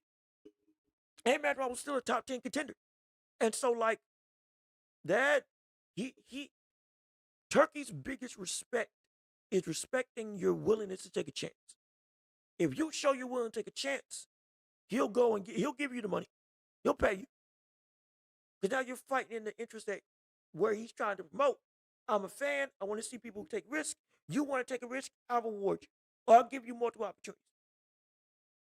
That's what we are seeing that Turkey likes, that makes it so that he wants to work with people more. That's his MO. That's his, the sweet nothings you can say to somebody to make them do what you wanted to do or give them what you wanted to give them. That's what it is for Turkey. Brave. You're brave. We'll keep on giving you opportunities. Win, lose, or draw because you're trying. At least that's what it seems like. And so, that's why you get some favorites. Let me see. Yo, Johnny Blaze, how you doing? Good to see you. Thank you for tuning into the show with us on today. Yo, what's with the crazy Mac? Hey, man, we trying something new. Like I said, we got to take the portable stuff, and so we trying new things out, and we having fun with it. We trying to make the best of it, and so that's why we doing the show the way we doing it, because we having fun. We are having fun, and so we got more voices. We got more stuff that we gonna be able to try. So don't worry, we still got more bags of tricks that we can use at our disposal. I promise you that. But even still, we're still in the championship rounds. We still want to hear from you all. We are coming up on the how much time we got? We got what, hour 23? About an hour 45 is when we're gonna end this show, roughly, unless you all really get the chats going. And all of a sudden we get some people gifting, we get some money, we get some dineros. All of a sudden, we might go this thing for 4 hours. Who knows? But even but I don't be that long. But you all's activity helps us to helps us to keep the show going. And so, since it's the championship rounds, while we gotta respect the time that I have, we gotta. I'm still gonna give you everything we got. But the more you chat, the more we'll talk. But we do have at least a perceived cutoff, about an hour 45. We're gonna try to run for this show. But if it goes longer because y'all doing great, it goes so big. And then we gotta rock with how we rock. Let me see. To be honest, this is I need Burr talking. To be honest, that duck narrative has to go. None of them are ducks, just business. Just business doesn't end well. Remember, Boots and Bertrand have been talked about since 147. This fight will happen one day. And you know what? That's fair. That's fair. That's fair. And let me echo this to the masses. That's a fair assessment to have. That's a really fair assessment. I've thrown around the word duck a lot. I've thought sometimes it's been justified. And sometimes, looking back, it hasn't. The problem with ducking is a lot of people who don't understand the ins and outs. I'm not saying everybody's going to understand the business of boxing. I still don't. And I'm trying to learn. Lord knows I'm trying to learn. But the biggest problem for many is that, negotiations fell through. Somebody just doesn't want to fight. Somebody ain't trying to do the work that they want to do. The biggest thing about it, majority of the time, people trying to get what they feel they deserve. And I can respect it. Who doesn't? Because your life's on the line in this. You're trying to make a living. And one punch can change everything. One punch can change your whole world. We've seen it countless times. You want to leave with more than you got in the sport. I get that completely. And the business of boxing, a lot of times, it is with these negotiations, you're dealing with powers that some people feel they're worth more than they are. And some, we just can't come to an agreement. And we're trying to negotiate fair. And on the third instance of the situation, some people, they just ain't able to get themselves over that hump. And both fighters want to fight. And like we saw with Tyson Fury and Usyk, sometimes people just price themselves out just because. Sometimes that is true as well. Sometimes people they do use money as leverage to not make a fight happen. Overprice themselves so they can avoid a competition. We have seen that, but all those different aspects of why fights don't happen have been connotated as one point or another as a duck. And it's not always the case. I'll be the first to admit it's not always the case. I think that for me, ducking really comes into play when you are not making a real honest effort to make a fight. You want what you want, I understand. But a compromise is all about business. That is business, compromise. And you still get what you deserve, but you do have to be able to play the game. Doesn't mean that you let the game cheat you, but you do play it. Because both of y'all got to eat. And if you're not making an honest effort to try to make something happen, that's where like, okay, hey now, wait a minute. Now we got ourselves a real problem. Somebody is not being genuine in their approach to making this fight happen. That's where, okay, somebody may be ducking, because somebody's acting in a way that it ain't, we know what you are worth, genuine. And now you're just operating well above your means. And we know that's not the case of what should be. That problematic, that you can kind of change it as a duck, no problem. But in those other situations, it's just business going bad. Promoters stepping in and messing up. Managers coming in and particularly putting their foot in their mouth. And next thing you know, now it's a danger of this fight's in jeopardy because everybody is now mad because somebody said something out of pocket that wasn't even a fight. Or somebody brought up a number that was like, hold on, wait a minute. Oh, you're pushing a button. They don't need to be pushed. We're almost here. We're almost crossing the line. Or promotion can feel like, this fight ain't worth it. This guy's too dangerous. We don't want you there. And we need you to back out. A multiplicity of things. But there's a lot of stuff behind the scenes that causes stuff to not happen. It's not, and so it is my responsibility as a person who's trying to help make this sport better. Because you all fans be fans, absolutely. But for what I'm trying to do, it's my responsibility to make sure that I can audit myself and ensure, hey, am I calling this actually a ducking situation? Or is this just negotiations that are, in all honesty, two people trying to get the best that they can get, and they're just ain't able to get the same position. And both may have valid reasons to feel where they are or why they feel what they feel because of where they are in their careers or where they are compared to the other person. Maybe. So it's a balancing act because it can easily sway one way or the other. It's happened multiple times. And so it's a hard line to really dictate. But just be mindful to be more careful about when that line is crossed versus when, okay, it's just business going bad. Because then that can lead to people getting improper titles on their name that isn't actually valid, but it is what's going to stick. He's a duck. He avoided XYZ. He don't want to fight nobody. This brother is just scared of competition. He's trying to run. In some cases, it's right. But in others, they ain't the whole story. It's not the whole story. It really is. Let me see. Now, Canelo definitely ducked David. Now, that I can't agree. Because in that situation, Canelo had all the cards. Canelo had all the leverage. Canelo had all the belts and all the money. There was no way in the world. And Benavidez even said, I'll take the minimum. He said, just like with Usyk, I will take the minimum. What was it, 5 million, 10 million? And just make the fight. It doesn't matter what I get. Just give me what I want, which is the opportunity to beat you. And Canelo still used, I don't fight Mexican boxers, but then fought Jaime Munguia. I'm trying to represent my people. I'm trying to bring unity together.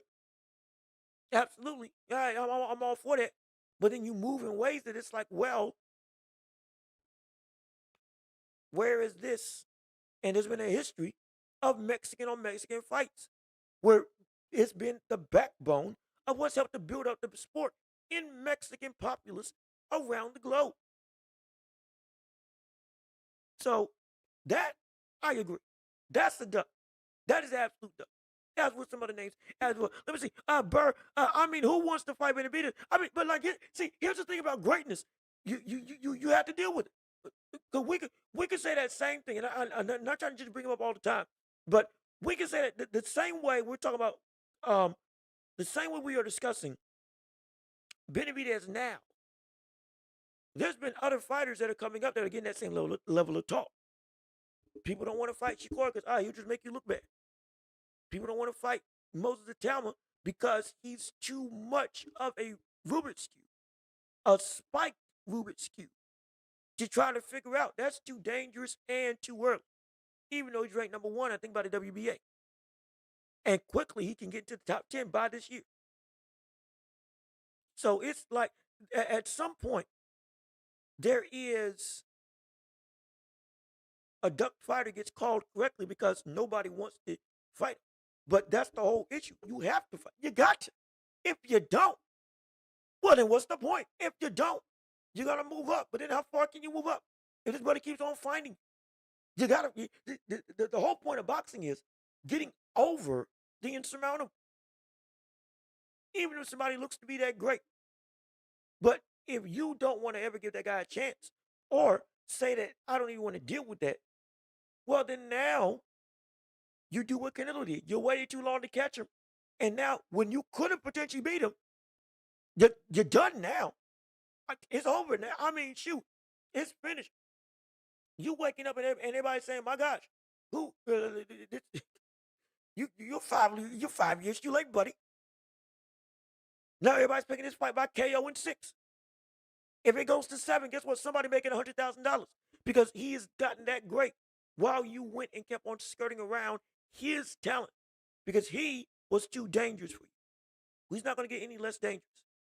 He ain't. And especially now, every fight with Benavidez now is a championship fight or big occasion because he is his own big star now without Canelo having the shadow cast over him. So it's like, my gosh, you got to face the music. You have to. That boy moving the cruiserweight now. Imagine him at 168. I mean, like, imagine you're walking through and you're talking, and you're going through saying, and you're like, hey, Who you fighting next? What's your next fight going to be? And all of a sudden, You're like, oh, okay, hey, we got your next fight lined up. It's gonna be a doozy, okay? You're fighting a top guy. You're fighting a champion. You're fighting somebody who if you beat him, you're gonna be thrown into the scratch. I mean, moving on easy street is gonna be your MO. And you're like, okay, who is that gonna be? And then you hear, David Benavidez. And you're like, huh? David Benavidez. That's who you're fighting next. What?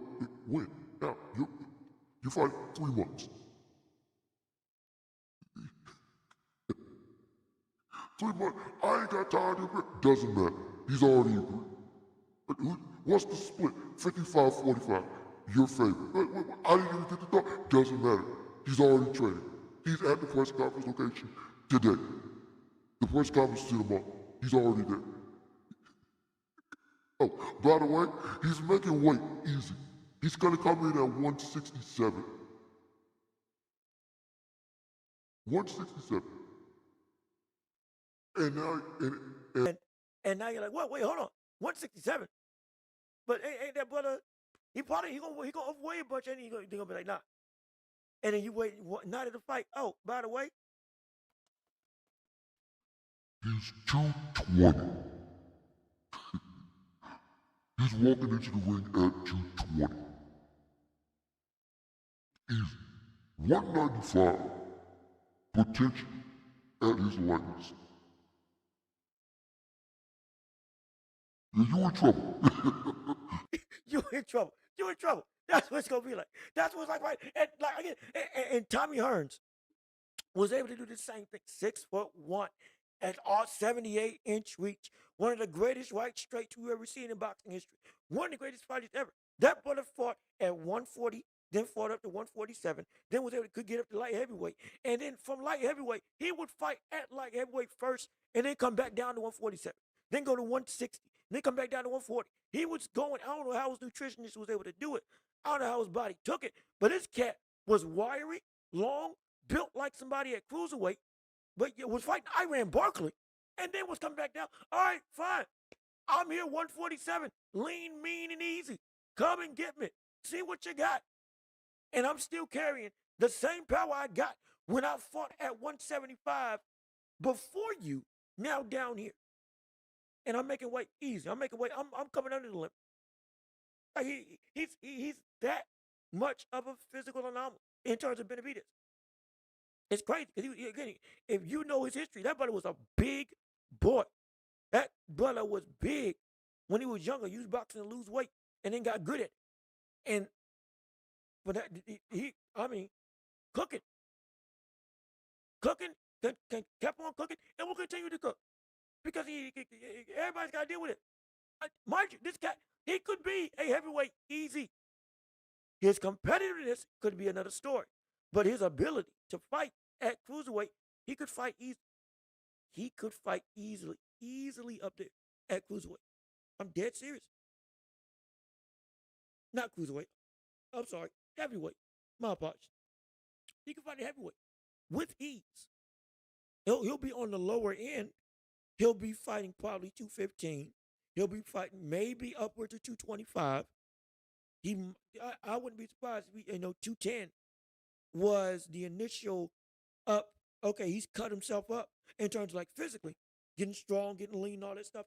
And now he's trying to add muscle to this lean frame because he's going to need it. But the lower end of the 220s, the 215 area, don't be surprised if we do see Benavidez move up to heavyweight. That's where he's going to fall. Now, he would be one of the smaller heavyweights out there. He'll be on the same size as Richard Torres. I believe he'll be shorter than Moses Talma. He would be shorter than Usyk. Major disadvantage against Tyson Fury. But I think Fabio Wardley will be taller than him as well. But the weight getting there, getting up to that size gap, he can get there from. He can definitely get there from. Let me see. Richard Torres versus Talma. Richard Torres versus Talma. Excuse me. Who's winning? Well, if you gotta ask that, my goodness, I don't think you've been watching this stream like you should. Because I'm telling you right now, between those two, brother, I got the one and only. Brother, I got stinking. It's Moses. It's Moses. Moses is winning that easy. Easy. I think it's easy. Now, we've had this talk before about Richard Torres, and we've had this talk about his development as a fighter. I have been on a consistent venture saying that I don't know exactly how good Richard Torres is because I've seen him in his last 4 fights. Now, we watched them, and nothing about them has impressed me or showed me the step up in his individual boxing ability. That's why I don't think it's a 50-50 fight. And Burr, I see you. You got to give Richard some time. But see, that's the problem. I'm giving him as much time as a Talma. He's got the same amount of fights as a Talma. And you're seeing the development. This does not mean that I want him to be a great heavyweight. But I'm not going to sit here and say, I'm putting Moses and Talma in conversations with Ajit as competitive fights. And me saying, okay, yeah, Torres, I can put him there too. And I ain't even put Torres in the F.A. Ajagba tier of his ability to fight. And if he can beat F.A. Ajagba, the Big Bang Zhang tier of can he beat Big Bang Zhang? I ain't even put him there. That's Richard Torres, and you can say what you want about him. And I do think he's a good fighter. He is. But at this point in time, development-wise, he is at that, or the Jared Anderson and above level. I don't say that to be mean. I'm saying with the technical skills that we know Jared Anderson has, if Richard Torres is better than him, okay, we have an upside that we can grow to. But that is not going to put him on the same level as Talma, who has cleared that same tier. Everybody, in fact, here, I'll do you one better. I will do you one better. Give me 1 second. Give me 1 second. I'm gonna pull up something. I'm gonna pull up I'm gonna pull up a. Is it a graph? I think the right term is it a graph? Is it graph? Uh-oh. Wait a second. Hold on. Wait a minute. Hold on a second. Hold on. Wait a minute. Where are my chats going? I'm sorry. Excuse me. I'm still here. I'm still talking. But something may be acting up. What is going? There we go. Okay. Okay. I was trying to figure out. There we. Okay. Now it's popping up. Thank goodness. Like I told you, some stuff changed while I was setting up over here. So I'm trying to make sure I get everything back in tune like it's supposed to. Now your chats are coming up like they normally do on stream. But in terms of going back to your the point I was going to make with Richard Torres. Richard Torres right now, I'm gonna pull up the top 25 heavyweights in the world, right? Just in general on a list, because I think this is the best way to give you context as to what exactly the gap is between a Talma and Torres, and it's a lot more. What Richard Torres? This is a website.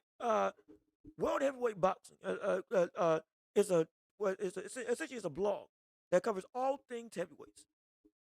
Now, this isn't the main heavyweight ranking, but in terms of for the top 30 of the division, they make a whole list. I think it's pretty cool. I'm gonna show it to you right now to let you see. Right over here. So if you can see, Richard Torres right now, by their rankings, is about the 22nd best heavyweight in the world. He's above Lenier Perro. He's above Richard I think it's Richard Rappaport, who just had a stoppage fight in their last thing. He's above Lawrence Okoli, who was cruiserweight champion for a long time before ultimately coming up to the heavyweight world, and didn't look great in his stint at heavyweight, but even still, it happened. And he's above Makhmudov. Rich Torres is above Makhmudov. By their rankings, he's above Makhmudov. So this is the peer of talent that is around Richard Torres. Richard Torres is better. At worst, he's better than Lord Sicoli and Perro. But when we scale up, mind you, look at the names. Joe Joyce, Jerry Anderson, Derek Chisora, who again retired. Got Michael Hunter, Justice Hooney, Martin Bacoli, who Transnational Boxing Ranking Board ranks him number 10. Frank Sanchez, who's out of the top 10, but he's within the top 15. Wilder's ranked 12th. Now that's wrong, but he's still ranked 12th. I don't agree with that. I don't agree with that at all. But I'm just giving you this is a list to give you a perspective. It's not the whole list, or it's not the right list outright, but it's a list to give you a perspective. Then you got Gassiev, well, I'm saying his name wrong. It's not Giasov, Gassiev, Joseph Parker, and then Moses Atalma. 2 spots above Atalma are F.A. Jogger and Philip Hergovich. 2 spots below Atalma are Joseph Parker, Gassiev. Mark Bacoli is 1, 2, 3, 4, 5. We take Deontay Wilder out because he shouldn't be there. That's 4. Mark Bacoli's 4 spots under. Big Bang Jang is 2 spots under. That is the about competition that I would say why Atalma deserves to be in at this point in time. And also, I can't even see myself on camera. Let me actually make sure I'm not hiding my face. But that's about the correct perspective, roughly, of where Atalma should be in his perspective of boxing compared to the rest of the heavyweight landscape. You can say he's not top 10, that's fine. But within that, he's around Big Bang Jangs, he's around the Gassievs, he's around the F.A. Jogbas. if you want to say at this point in his career. And talent-wise, I think he's better than most of them. That is the stark difference between these two in their respective run. There are people in this list right now that are around Moses Atama that I could say confidently Atama could beat, and I don't think Richard Torres could. At the same breath, there are people around Richard Torres that I would say that Moses Atama would absolutely beat. That I would say, Richard Torres, I don't think you can beat him, or you would struggle. One of them being Jared Anderson, and we know where Jared Anderson ranks in the ranks of heavyweight right now. That's the difference. Torres has not nearly eclipsed his respective level of the heavyweight regime, which is not bad, because again, he's young. But at the same breath, he's had as many fights as Moses Atama. He's fought, again, Atama is 14-0. Richard Torres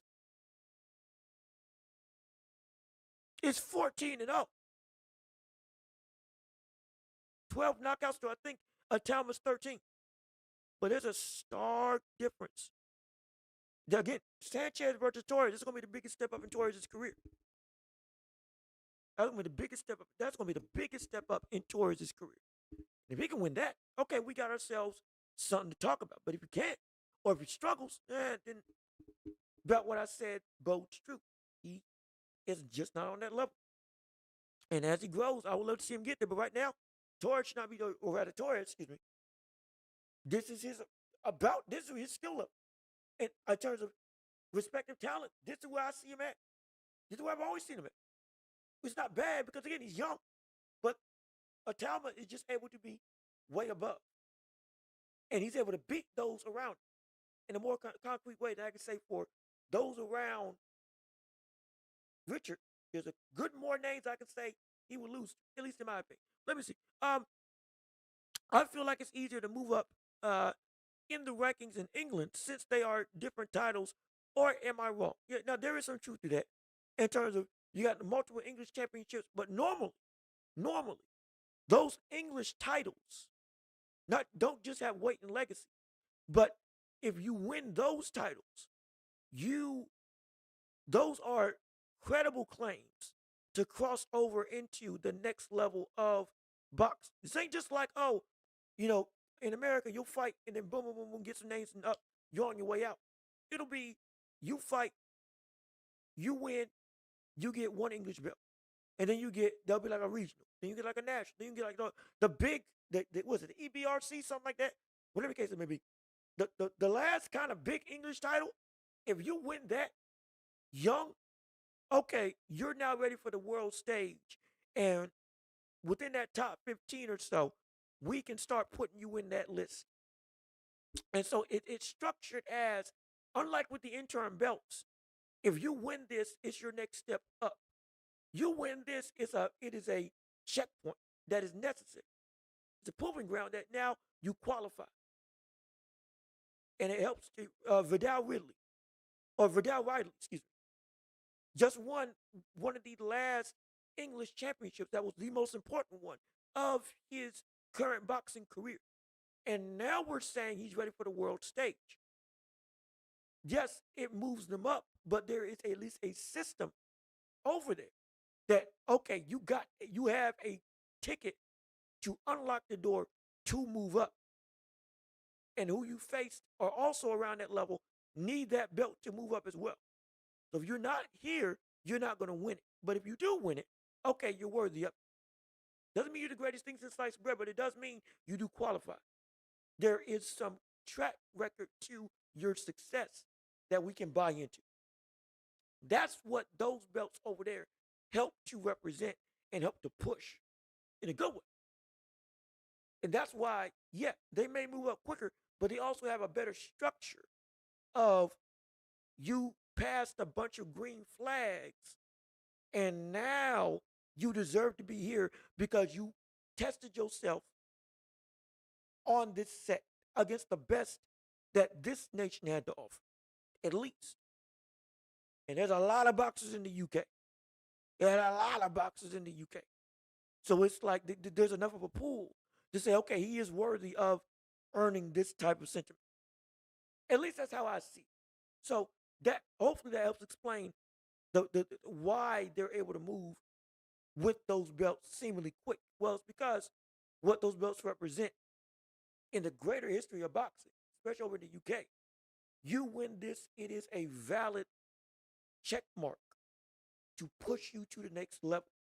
And without this, it's harder. Though you can still do it. But there is a rapport with those belts that gets you that position. But at least that's how I see it. Let me keep on reading. I like how Richard's working with Bomac, and Bomac is more like specifically. Oh, excuse me. I'm sorry. I like how Richard is working with Bomac. Bomac is more like specifically a defensive type of trainer, and he is to a degree. Yeah, Bomac is. I think Bobac's more of an offensive fighter or offensive trainer, but he is rooted in, especially with what you see with Terrence Crawford, the defensive mindset of being able to not just make them miss and make them pay, but make yourself not have to worry while you're in the fire. Be in the fire, absolutely, because we're going to scrap, and we're going to make a game plan to where we make your game plan obsolete in terms of the opponent. Nullify the best thing. Make it easy to be destructive. That's how I've always seen Bomac as a trainer. Make it easy to be destructive. Don't just make the fight easy. Make it easy for yourself to do some damage. And then do the damage when you get the chance. Which I love. And if Richard Torres does work out well with Bomac, well, this whole conversation could flip on its head. And all of a sudden, hey, I can see him beating everybody around his list and above. And all of a sudden, we got ourselves a fight.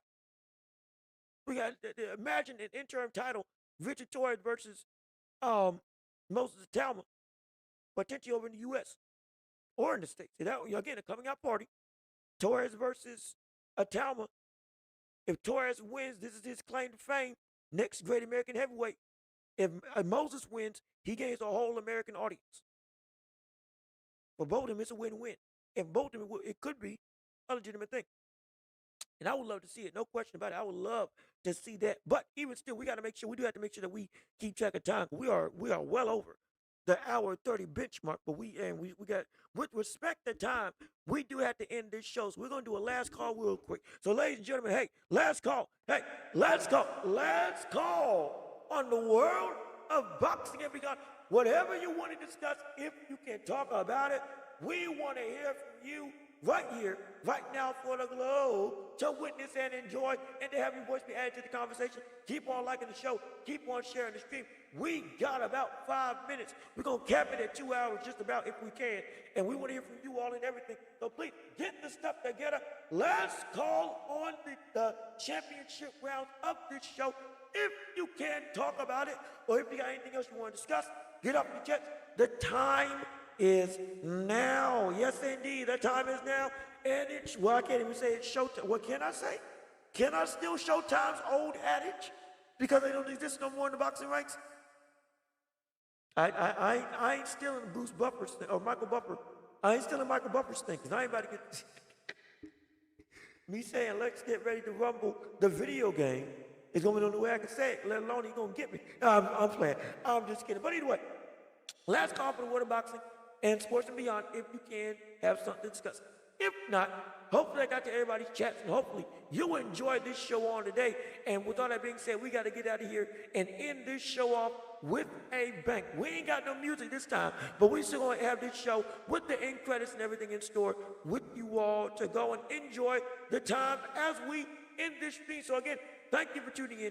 Thank you for listening. This has been another phenomenal episode of The Watch Report with me, your host, Jean-Luc Welch. We appreciate all of your support on the stream. Wait a minute, hold on. Is it going to show up? Is it going to show up? Is the end credits going to show up? We want to give thanks where thanks is due. We want to try to give thanks where thanks is due. If we can. Hold on a minute. Let me see. Hold on.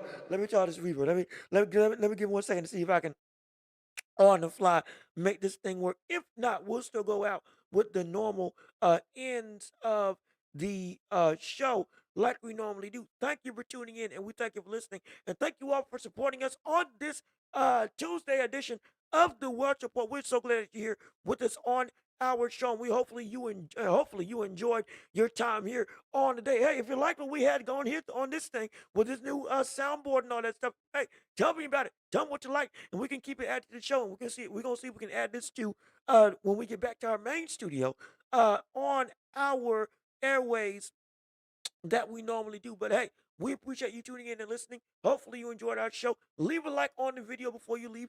Comment your thoughts and opinions on what you liked or didn't like about the show. And please be sure to hit the notification bell so you know whenever we post right here on YouTube. And please do the most important thing, or two most important things, which is to like the show, hit the like button, jab it, do whatever you got to do, and share the show with everybody that you know, so we can keep on building on this empire together, all with you and your support. But look, I've been Jean-Luc Welch. Y'all have been absolutely spectacular, and we love you. We appreciate you. We can't wait to see you all next time. We might be able to do this Thursday as well, depending on what some stuff I got over here in Oregon. If we can make it happen, we'll make it happen. If not, then we will give you updates on it. But we appreciate you being here nonetheless for this edition of this show. And hey, I've been Jean-Luc Welch. Y'all have been absolutely wonderful. Be safe, be blessed, peace and love. I gotta do it with one hand. I gotta hold the mic. Peace and love. We are out here, yes, sir. We are gonna see you all on I'll say next time because I can't. We might not be able to do it on Thursday, but we will see you all next time here on this show. We'll keep you posting an update on what we can and can't do. Come Thursday, and hey, salute to you. Be safe, be blessed, peace and love, and we out of here, yes sir. We gonna see you all later on, and have a great day. Have a great week, and hey, you're over on the West Coast. May see me walking down the street. Who knows? Say hi to me, and hey, give me some money. No. Okay, okay. It's just jokes. But for real though, be safe. Hope enjoy the rest of your day. Have a phenomenal time. And hey, can't wait to see you all next time around. And peace and love. We out.